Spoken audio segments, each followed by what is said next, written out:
In today's exercise, I'm going to demonstrate how to do a frog jump. This is a great plyometric exercise that activates all parts of the lower body, quads, hamstrings, and also glutes.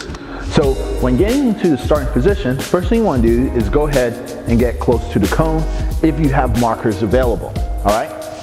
Now, in the starting position, how you want your body is a strong chest, roll shoulders back, slight bend in the knees, and push the butt out, okay? Now, when doing the frog jump, you want to go as low as you can, right? And then with your arms, use them as momentum as you explode up. So just like this. Now, when it comes to the landing, you want to land from heel to toe, back into the position, jump up again, okay? Just like that. I want to go back. Same thing.